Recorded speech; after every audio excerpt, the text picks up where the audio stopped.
So just a quick introduction. I'm Lee Hicks. I'm the president of the Frisco chapter of the Military Leadership Council. I have been president for about 2.5 years roughly, through COVID obviously, so many things we couldn't do during that time. I've been with the company about 20 years. January I celebrated 20 years here, by way of U.S. Bank Gen Pass. So been in the ATM business for quite a long time here. I'm also a veteran. Okay, I spent 18 years in the Army, went many places: Germany, Korea, Okinawa, Japan, Panama. So did a few things during my time in service there. And so I'm happy that, to have this event here. Glad you all showed up for it here. I'm also want to introduce David. He's my co-president. He'll be assisting me in trying to get different events set up and everything, and trying to do more here in the community. All right. I wanted to start out. I wanted to introduce retired Colonel, U.S. Army, entrepreneur and veterans advocate J.P. Hogan. He was commissioned as a second lieutenant in the U.S. Army in 1970. During the subsequent 29 plus years of active federal service, he led armor, cavalry units that included command and staff positions in Europe, Asia, the Pacific, Central and South America, the Middle East, and Africa. Following his military service, JP spent more than 10 years working with senior leadership in automotive companies in the manufacturing aftermarketing verticals, and with the Department of Defense as a consultant and a strategic planner. Now as an entrepreneur, JP is a co-founder of 2 Texas and Michigan companies focusing on leader development. He also serves the military veteran community in North Texas as the vice chair of the Texas Employee Support of Guard and Reserve Committee, and as the executive VP of the 4th region, Texas, Oklahoma, Louisiana, Arkansas, and New Mexico, for the Association of the United States Army. JP and his wife, Ornita, have been Frisco residents since 2001. So I'll introduce Mr. JP Hogan. Thanks a lot, Lee. 30 years on active duty, and now I'm involved in, today, an organization that supports Guard and Reserve soldiers, sailors, airmen, and Marines. I never served in a Guard unit in my career. I was an active component guy. But in 1989, I was commanding a U.S. Cavalry Squadron with the 5th Infantry Division, and Desert Storm rolled along, and the National Command Authority mobilized 3 National Guard brigades. One of them was in Louisiana, the 256th, and within that group was a troop of cavalrymen, 181 cavalry soldiers in the Guard, who joined my squadron. So I had an opportunity to mobilize, modernize, train them, get them ready to go to war. And when we raised the flag and said, we're ready, Saddam quit. So I took these young men home to their parishes around Louisiana and talked to their families and loved ones about what these young men had been doing for the last 128 days. And I was stunned by 2 things: the support that rose up out of Louisiana in the Guard community when the nation had the call to bring these guys aboard in time of distress. And I was also amazed at how easily it was for me to integrate these 181 guys into the troop and make them part of a combat organization. Now, admittedly, the troop commander and about 40 of these young men had served with me somewhere else in the world when they were active component service members. So I had relationships with some of these guys, which probably helped. But nonetheless, it was a stunning, moving event for me, because until that time, there was a lot of friction between the active Army and the Guard and Reserve community. They were kind of really, really distant family members. But that event with Desert Storm kind of changed the world as how it integrated and used this component. And now, today, the National Guard and the Army Reserve, and this is the same in the other services as well, but they're an integral part of our nation's capacity to go to war. Without those skill sets and those people committed to doing that, we would not as a nation be able to do what we do. Now, I'm always willing to argue about what we're doing over beer that you pay for, but in the end, we can't do it in the absence of the Guard and Reserve superstructure. So I got involved with this thing called the Employer Support to Guard and Reserve, and I'm here representing the Secretary of Defense to acknowledge that Fiserv is one of those companies that has committed to the support of not only veterans at large, but anybody in your organization who currently still serves in a Guard and Reserve capacity. So they've got an extra burden on their backs that I didn't enjoy when I was a active component guy. And that's, I didn't have to worry about a job and something that was happening inside the civilian part of my life. So my charter is to reach out to companies, remind them how important the Guard and Reserve is to our national security structure. I mean, we've got, what, 350 million people in this country, plus or minus a few. Only 2.1 million of them are in uniform, and 800,000 of those are Guard and Reserve superstructure. So, I mean, that's 40% of our nation's military capacity is in the Guard and Reserve world. And companies that employ those 800,000 soldiers, sailors, airmen, and Marines, there's laws governing how they must treat them and support them. But without companies like Fiserv doing that, we couldn't do it. So Lee is going to sign what we call a statement of support, which is a non-binding statement on the part of this company that they recognize the importance of those kinds of people to our national security structure. And quite frankly, when they're training and they're bringing stuff back to your company, there's some valuable training that goes on behalf of their jobs as uniformed warriors, but they bring it back to Fiserv and the other companies that they work in. So Lee, Yes, sir. without further ado,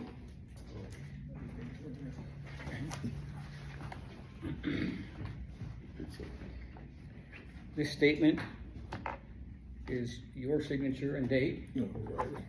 And again, this is a non-binding indicator that Close to them. Yeah.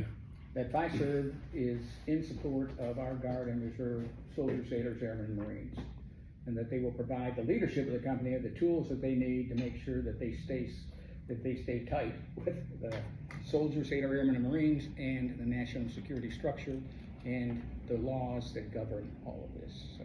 All right, hold it up between you two. You know how this deal works. Perfect. I got mine. So you just signed up for another 6 years? Yeah, no, thank you very much. Push-up start tomorrow. Rovers to Iraq. Yeah. They may be in trouble. And I got a couple of other versions of it if you want to clean up the logo piece. Okay. But you know, I thank you guys for what you're doing in support of our soldiers. For those of you who know the Army, they'll recognize that cavalry typically wears black hats. But in the 1800s, west of the Mississippi, cavalry troopers wore brown Stetsons. I'm a cavalry trooper. I live west of the Mississippi. Therefore, I wear a brown Stetson. So thanks again, Lee. Thank you. I appreciate it. All right. Thank you very much. All right, I'm next in the queue. You are next. I'm Richard Kaniss. I'm the JP and myself are both members of the North Texas Audie Murphy chapter of the Association of the United States Army. Like I said, I'm a retired colonel. Most of my career was as a reservist. I did 4 years active back in the 70s and got out and stayed in reservist. And my last big deployment was after 9/11, going to Okinawa in Japan. You know, if you got to fight the war on terrorism, then the Ginza is not a bad place to be at for a couple of years. Setting up long bases is what my expertise was. JP was past president of the chapter. I was past president. We actually have an Air Force officer, Patty McCoy, Dr. McCoy. She's our current Army Association chapter president. About 14 years ago, JP and I were sitting at a IHOP here in Plano, and talking about, we had just absorbed the Fort Worth chapter of the association because they were just doing nothing. They were falling apart. There's old men having lunch is the phrase I use. And we said to ourselves, if we don't change the way we're doing business, our chapter, the North Texas one, will, fall apart and die away. So within the organization of the Association of the United States Army, they've got about 25 different programs that they want the chapters to all support. Family readiness groups, and the active army, and the recruiting command, and JROTC, and just wounded warriors, and they just roll through it. Most chapters try and do them all, and they do them all poorly. We told our national, basically, look, we're only going to focus on things that make sense for us. Our chapter focuses on wounded warrior support in the area. We teach leadership skills to the college level ROTC cadets, the UT Arlingtons and the North Texas and TCU and places like that. That program has expanded into 6 states now. We've also had to build a for-profit company because companies like a Pfizer hires us to teach leadership skills to their employees. You've actually got the Air Force is hiring how to lead to teach leadership skills into their ROTC departments. And then we also support our local recruiting command, and by default, supporting them also supports both JROTC, the high school kids, and the ROTC. When we started to focus, we got involved with starting a golf tournament. We didn't know how to spell golf. We started it anyways. We're now on our 14th year. We've raised over $820,000 locally. The money stays here, and then we act more like a foundation by sponsoring other military focus groups that have a passion to something we want to do. So the Army Scholarship Foundation, rather than us doing our own scholarships, we just hand them a check. And their passion is Army scholarships.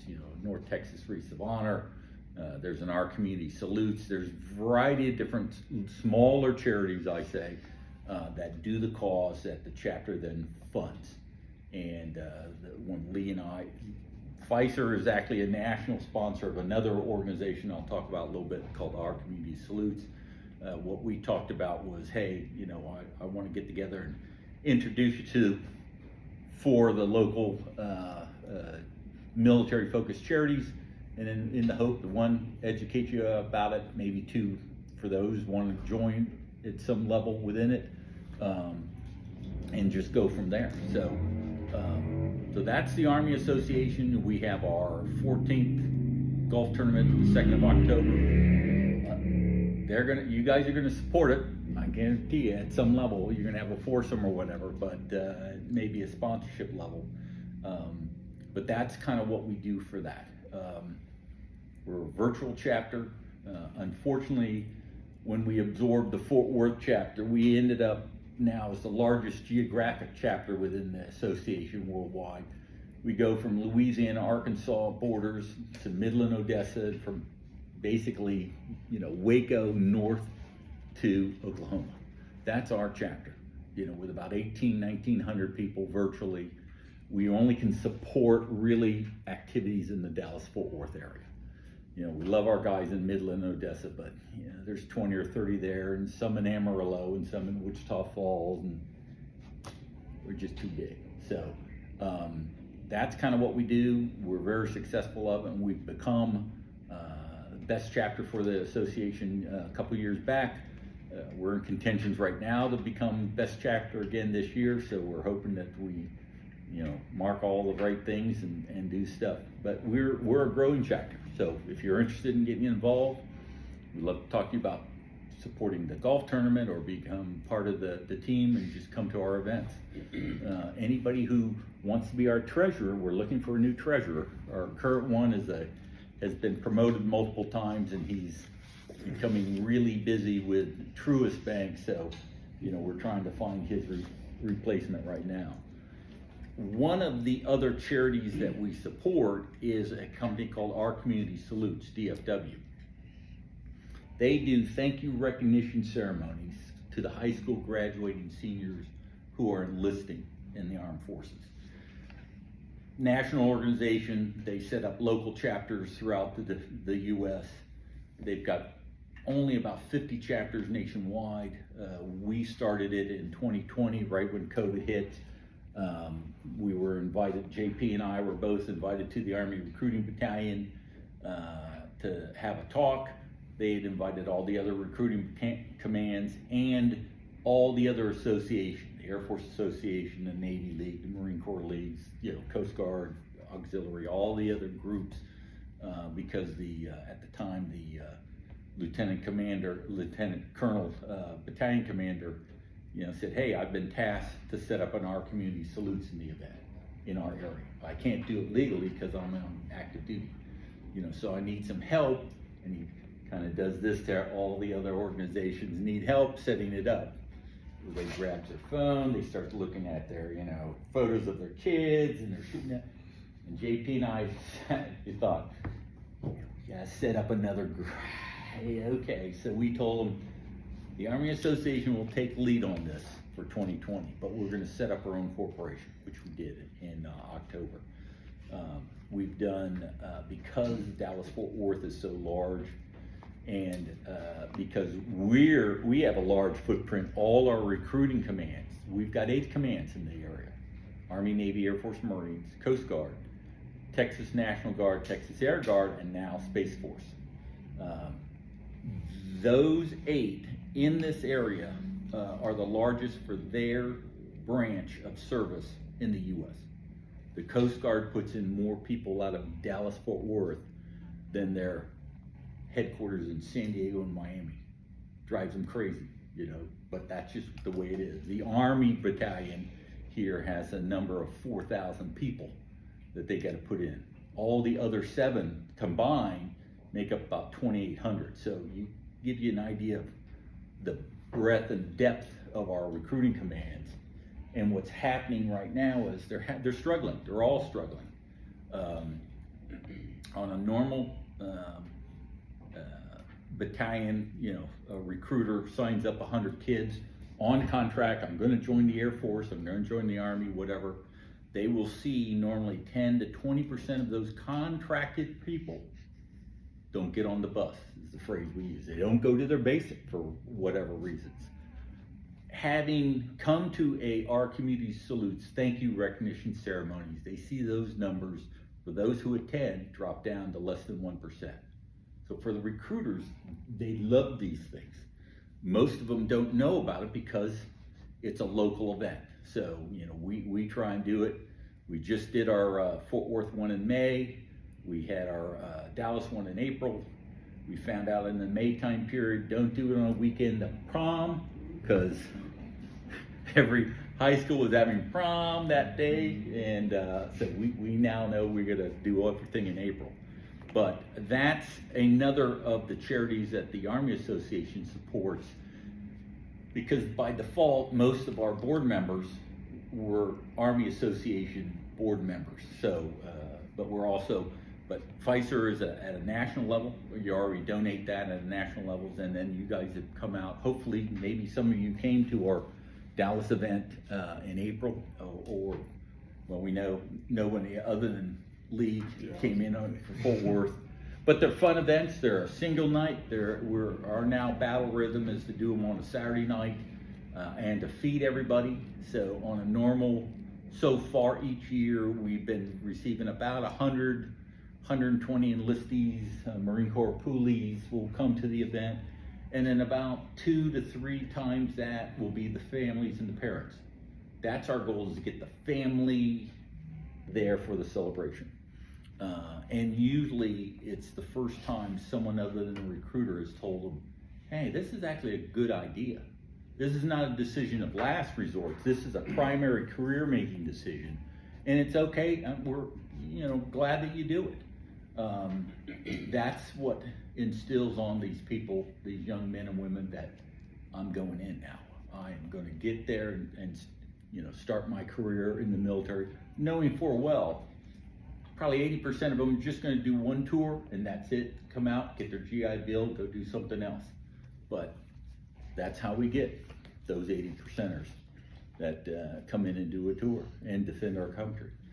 That's kind of what I'm talking about. Like I said, we're always looking for volunteers on the day of the events. We're also looking for volunteers that might want to join our board and be a secretary or treasurer or something like that. I've been personally talking to other associations that the Navy League had their national convention here in Addison last week. Talked to them and their group about using Our Community Salutes to help their legacy councils. We call them chapters in the Army Association. They call them councils in the Navy League. Give them a purpose for people to join, young people to join. Our OCS, Our Community Salutes, is a big deal. And in the local population, we get all the recruiting commands, we get local government officials, state officials, we get our congressmen, we get our Medal of Honor recipients to attend. The governor does a video each year, and it's a big deal. But it's a night of fun, and it's a fun night. So thank you for supporting us on that level, at a national level, and then of course we're always going to ask you at a local level to give us more money and volunteers. So that's kind of my thought. Jeff, you want to? All right. Thank you, Rich. I'll get out of here.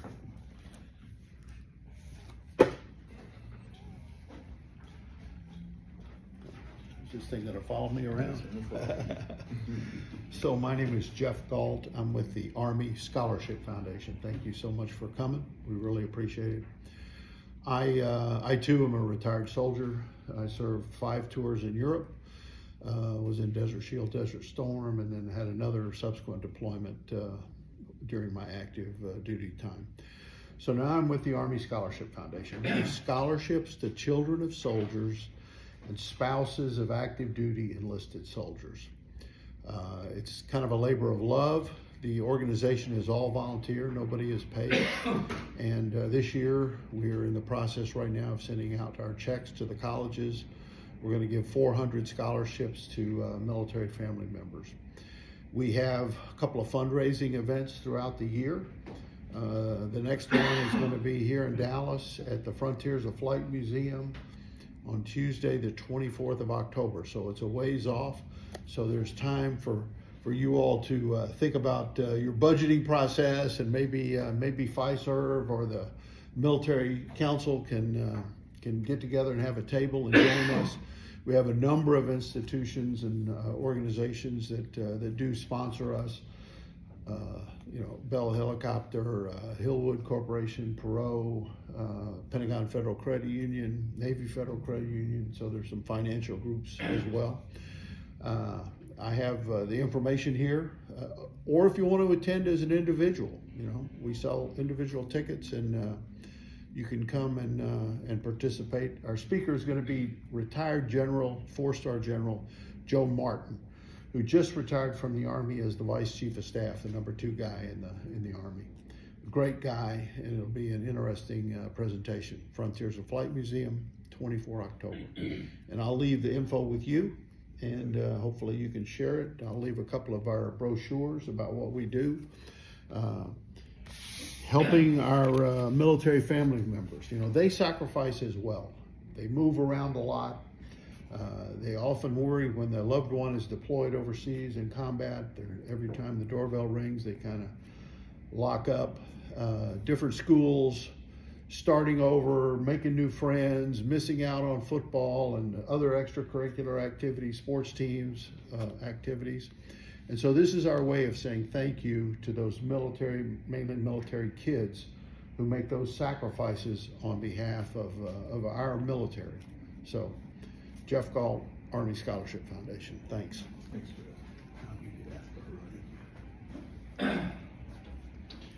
Well, I guess it leaves me now.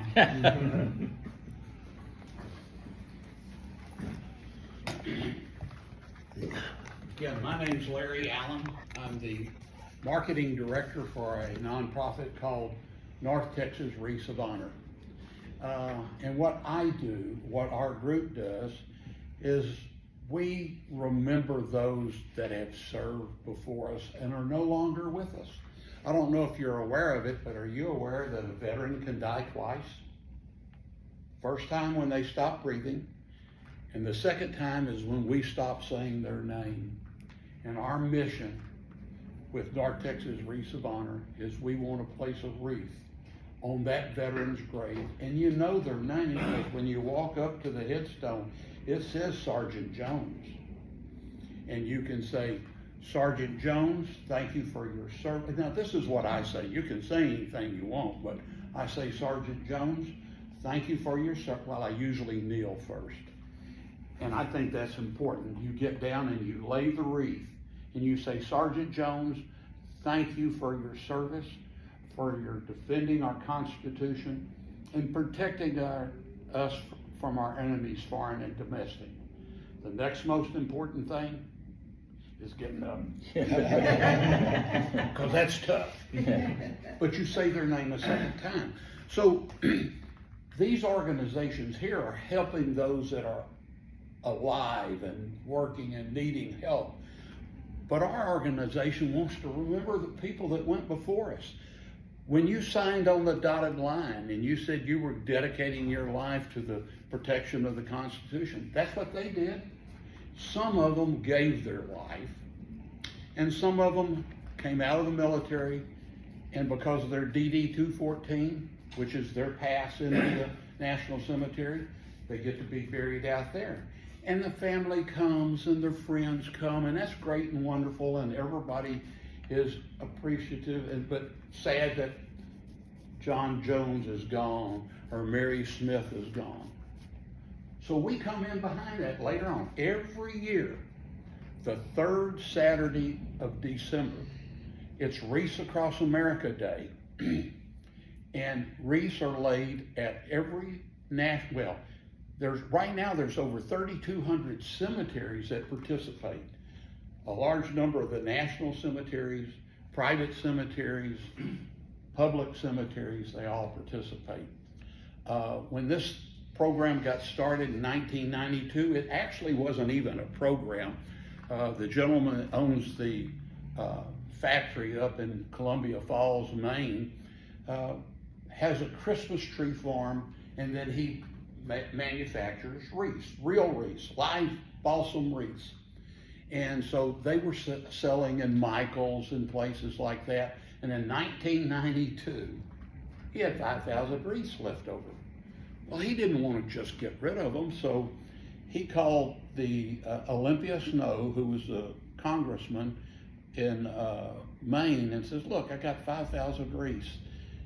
Is there a way I can donate them to Arlington National Cemetery? And she said, well, I'll get back to you. And you know how it is when you're talking to a congressman, when they say they get back to you, most of the time they don't get back to you. Or if they do, it's too late. She called back within a half an hour. She had called up Arlington National Cemetery, got the right person on the phone, and it was done. And 5,000 wreaths were packed on some, which is one tractor trailer right now, and went down to Arlington Cemetery, and you had the VFWs and the Daughters of the American Revolution, Boy Scouts show up, they unpacked the truck, and then they laid the 5,000 wreaths. They thought, well, that was really nice. So 93, 94, he did it up until 2005, just as a private donation to Arlington National. And in 2005, a picture of wreaths laid on the gravestones at Arlington National Cemetery with snow hit the internet, and it went berserk. 2006, you had 166 cemeteries wanting to get involved. 2007, it went over to 250. Well, this is something he had to take out of his company. I mean, it was burdensome. So he formed a nonprofit 501c3 and formed Wreaths Across America. And it's just gone bananas since then. 2022, there was a little over 3 million wreaths laid across the United States and in Europe. Are you aware that the National Cemetery in Europe is actually American property? That country, whether it's Germany or Africa or wherever, they donate that land, and it's now the responsibility of the American government to take care of it. But like I said, 2022, over 3 million wreaths were laid out at the DFW National Cemetery. That started in 2011. 2010, the Mary and Chris Bush's son was killed in Afghanistan, and in December of 2010, they went out to the cemetery to put flowers out, and it was sad when you go out there. I mean, very few flowers. And they had heard about Wreaths Across America, so they called them and said, absolutely, but you got to go to the cemetery and ask them, which the cemetery said, okay, no problem. But you got to do it yourself. We're a government property, we can't do anything. And so they said, okay. 2011, they had 50 people, 250 wreaths. 2022, Richard was out there, he helped unload. We laid 52,500 wreaths.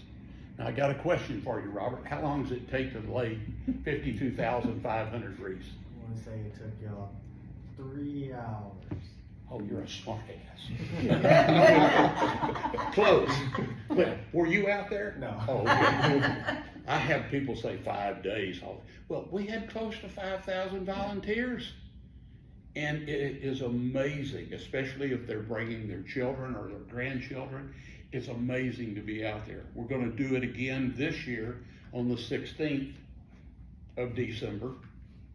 And we would welcome y'all to come out and do it. Now, the reason I'm here is luckily Richard and I got to know each other about 3 years ago, and he's drugged me along through his organization. And our organization has grown because of Richard and people like him. What I do is come out and say to you, Mr. Cooper, I need your help. I need you to take and buy a wreath. The wreaths are $17. On the back of this card, and I'm gonna leave some, there's a QR code. You can go in on the QR code, boom, bring it up from your phone, and donate 1 or 5 or 10, however many you want. And then those wreaths will be laid out at the DFW National Cemetery. This year, we need 58,500. And if you do your math at $17, that's $997,500 we've got to raise. Now, my group's not going to do that alone. DFW has 106 sponsor groups, and a quick way to bring that to you, Boy Scouts, Irving headquarters, and if any of you have been Boy Scouts here in Dallas, it's Circle 10, okay, and then under Circle 10, you've got Boy Scout troops. Well, Wreaths Across America, Maine, DFW Circle, and then we're one of the 106 underneath it that takes and raises donations to do that. And I will tell you that there are 106 of us in DFW, and our little group of 12 people was the 5th highest number of wreaths donated in 2022. And we're proud of that. We worked hard on that. But that was a little over 5,000 wreaths, and I'm sorry, that's not enough for me. I'm out trying to get 10,000 or 20,000, and we will do that because we're going to start working with the JROTCs in Fort Worth to help. So, if your group, you've got your veterans here, if they want to get together as individuals or as a group and make a donation, you can do it. You can do it on the QR code. If you want to come out, I'll leave these cards. You can come out. Yes, sir. I've done this.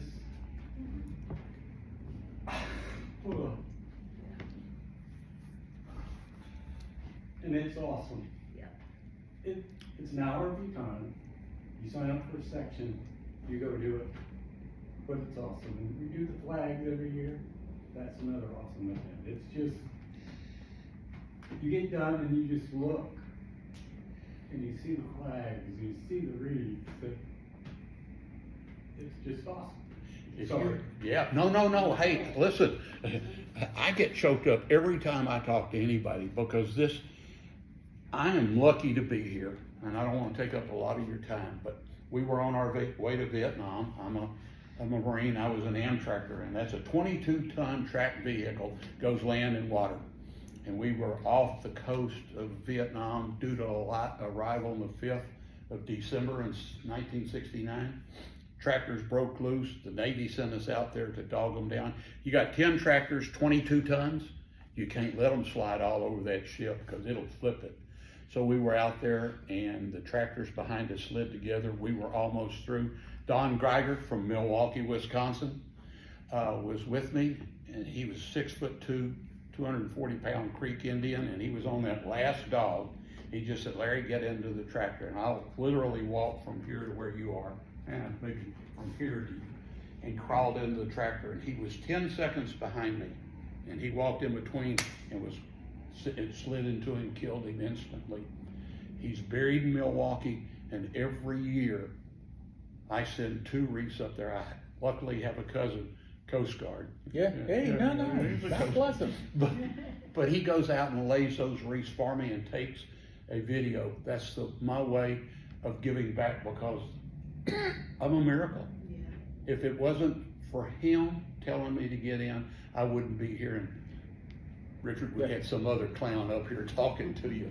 But I just asked that at a $17 donation, you can give as much as you want, but every wreath that you donate gets laid out there at the DFW National Cemetery.